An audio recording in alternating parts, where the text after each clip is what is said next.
tahi burung ke tahi babi? Assalamualaikum, hai. Nama aku Naim. Aku nak review motor. Aku nak kenalkan korang yang cinta hati aku. Tapi kita kena balik rumah mak aku sebab aku suruh mak aku tolong jagakan dia. Jom.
Up to you. Can you? Want English? You can talk in English. Apa? What do you want?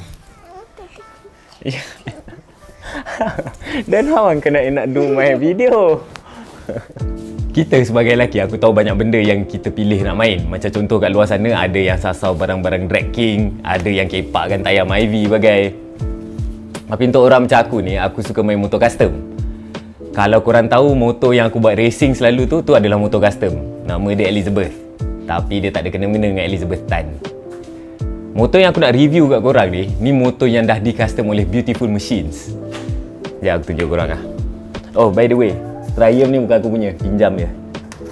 Come, nak help Uncle Naim? Push the bike.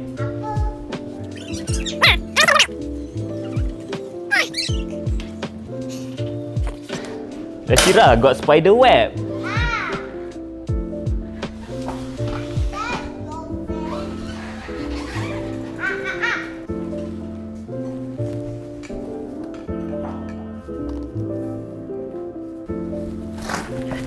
Okay, aku nak explain kat korang pasal konsep motor custom.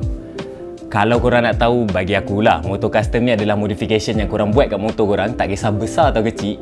Macam contohnya kau pergi kedai, kau nak beli barang aftermarket, kau nak beli food pack ke apa, tak kisah lah. Tapi barang aftermarket tu tak menepati cita rasa korang. Dia bukan exactly macam mana korang nak. So korang pergi kedai custom untuk fabricate parts yang exactly macam mana korang nak. Itulah customization. Dia kau modify motor tu untuk jadi macam mana kau nak. Sebab bagi aku, customization ni adalah salah satu cara macam mana kau nak expresskan karakter pada sesebuah kenderaan. Macam ada orang decide nak tampal stiker, ada orang decide nak customkan body dia. Masing-masingnya pilihan. Korang rasa kalau aku ni sebuah motor, macam mana rupa aku? Aku kenalkan kat korang. Ni nama dia Tebuan Biru. Dia motor BMW R1100 RS yang dicustomkan oleh Beautiful Machines. Sebab aku personally, antara motor idaman aku yang aku teringin nak ada adalah BMW GS. Sebab bagi aku GS tu ultimate touring bike lah.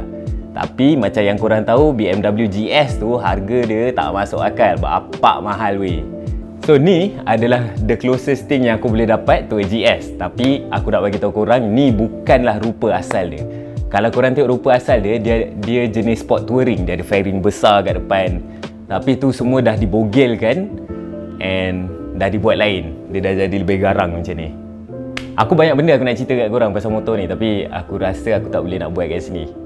Sebelum mak aku cakap aku gila cakap seorang depan kamera, aku bawa korang pergi Beautiful Machines pula.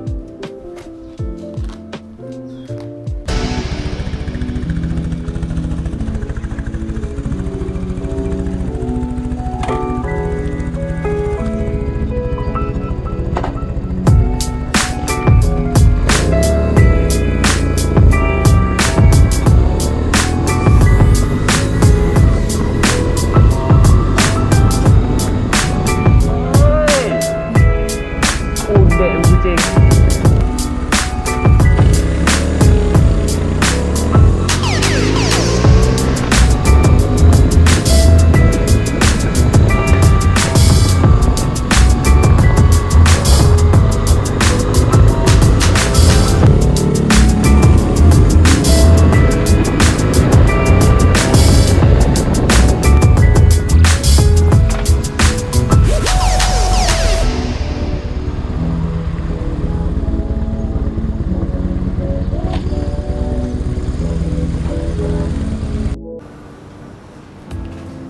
Okay.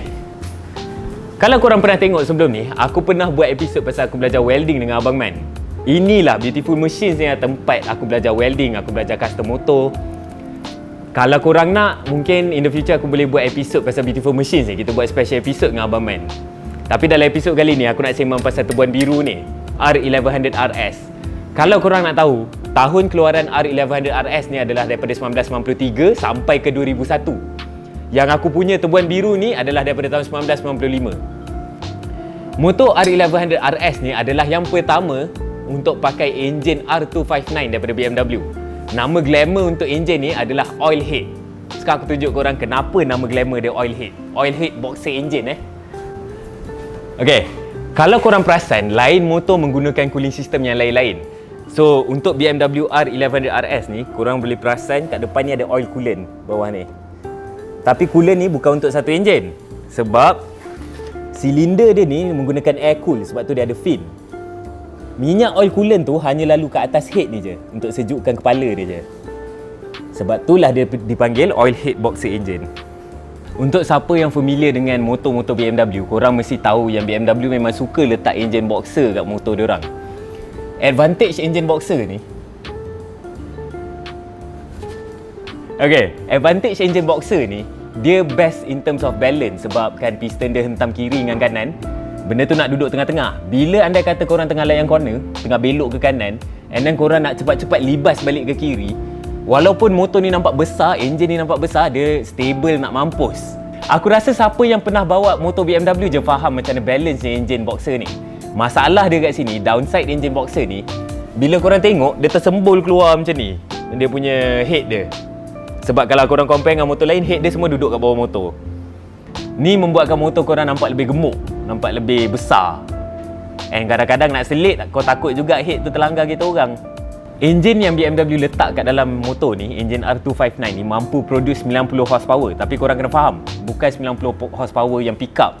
Contoh kata kalau korang bawa motor macam MT-09, korang boleh rasa pick up dia cepat. And dia, kalau korang pulas throttle tu, dia cepat koyak, dia brap.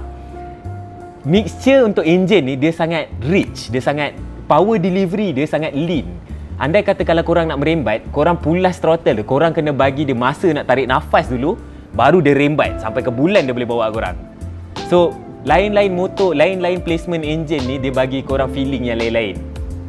So, jangan expect kalau korang bawa motor macam BMW ni, korang ada pick up macam MT-09. Boleh ke aku compare motor macam tu? Mampus lah.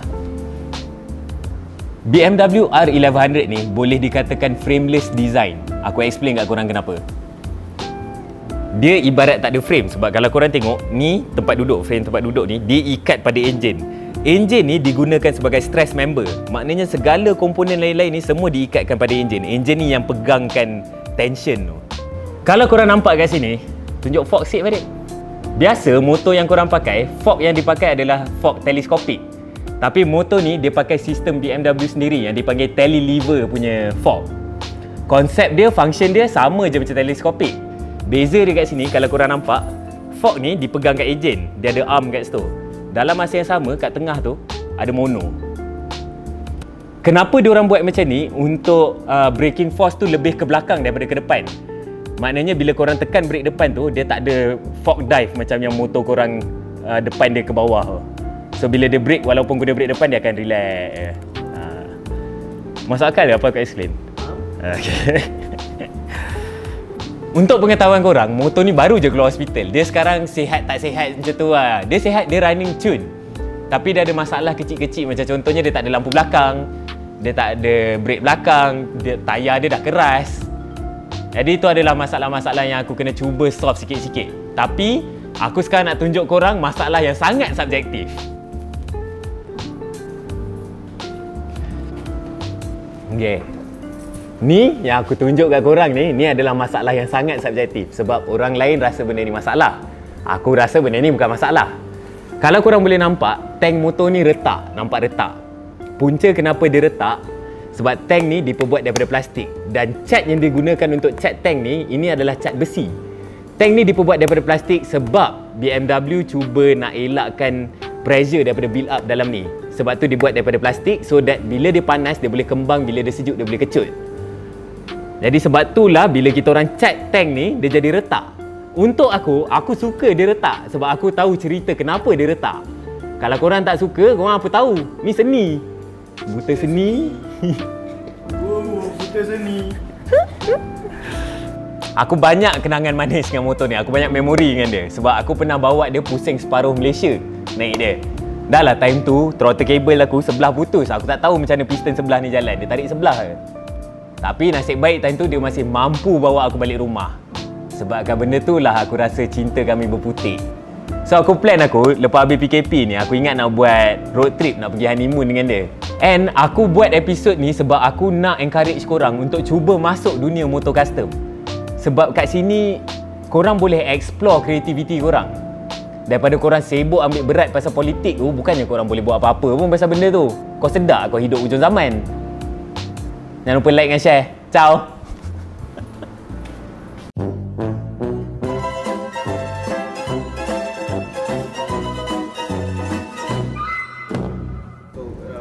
Apa dia? Tak, aku jumpa polis sekarang ni. Aku corner tu, dia duduk cakap macam tu. Pantat betul, aku tak kasi bag.